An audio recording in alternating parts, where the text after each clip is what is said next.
70 اور 80 کی دہائی میں اس کی شہرت اور دولت کا اتنا چرچا تھا کہ شہزادیاں اور شہزادے ان کے ساتھ ایک کپ کافی پینا اپنے لیے اعزاز سمجھتے تھے۔ وہ کینیا میں موجود اپنے وسیع و عریض فارم ہاؤس میں چھٹیاں گزار رہے تھے۔ ان کے کمسن بیٹے نے آئس کریم اور چاکلیٹ کی خواہش کی تو انہوں نے اپنا ایک جہاز آل 747 بمحملہ فیرس بھیجا۔ جہاز سے آئس کریم خریدنے کے بعد جنیوا سے چاکلیٹ لے کر اسی دن جہاز واپس کینیا پہنچا۔ اس کے ایک دن کا خرچہ $1 ملین تھا۔ جی ہاں، ایک دن کا خرچہ $1 million. London, Paris, new York, Sydney سمیت دنیا کے 12 مہنگی ترین شہروں میں اس کے لگژری محلات تھے۔ انہیں عربی نسل گھوڑوں کا شوق تھا۔ دنیا کے کئی ممالک میں ان کے خاص اسطبل تھے۔ اس کی دی ہوئی طلاق آج تک دنیا کی مہنگی ترین طلاق سمجھی جاتی ہے، جب اس نے $875 ملین اپنے امریکی بیوی کے منہ پہ مارے اور اسے طلاق دی۔ اس کی ملکیت میں جو یاٹ تھی وہ اپنے دور کی سب سے بڑی یاٹ تھی، جو اس وقت بادشاہوں کو بھی نصیب نہ تھی۔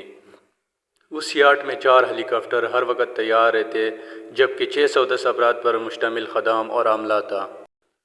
وہ یاٹ بعد میں ان سے برونائی کی سلطان نے خریدی، ان سے ہوتے ہوئے ڈونلڈ ٹرمپ تک پہنچی۔ ٹرمپ نے $29 ملین میں خریدی۔ ان کی اس یاٹ پر جیمز بانڈ سیریز کی فلموں سمیت کئی مشہور بالی ووڈ فلمیں شوٹ کی گئیں۔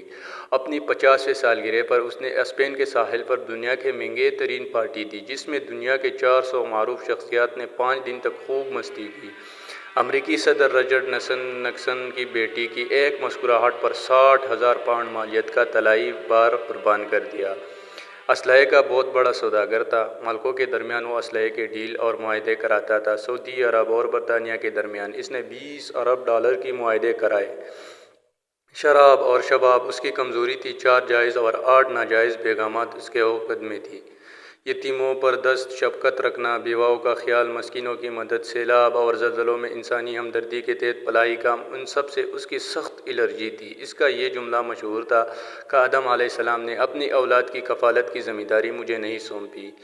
80 کی دہائی میں وہ $40 ارب کے اثاثوں کا مالک تھا۔ پھر آہستہ آہستہ اللہ تعالیٰ نے اس کی رسی کھینچ لی اور تنزل و انحطاط کی طرف اس کا سفر شروع ہوا۔ اربوں ڈالرز کی مالیت کے ان کے بیڑے سمندر میں ڈوب گئے۔ کاروبار میں خسارے پہ خسارہ شروع ہوا، قرضے پہ قرضہ چڑھا، سب اثاثے فروخت کر ڈالے۔ ان کے دوست احباب، ان کے چاہنے والے نے ان سے نظریں پھیر لی۔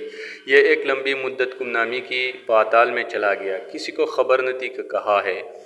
پھر ایک دن یہ لندن میں کسی سعودی تاجر کو ملا۔ ان کی حالت غیر ہو چکی تھی۔ اس تاجر سے کہا وطن واپس جانا چاہتا ہوں لیکن کرایہ نہیں۔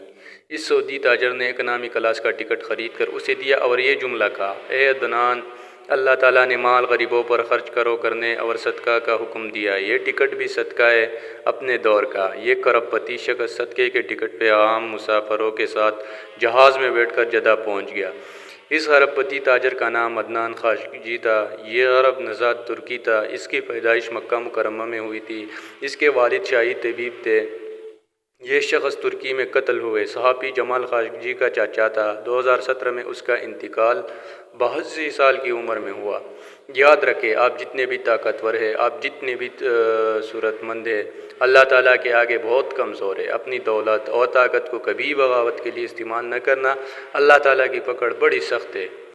رسول اللہ صلی اللہ علیہ وآلہ وسلم زوال نعمت سے ہمیشہ اللہ تعالیٰ کی پناہ مانگتے تھے۔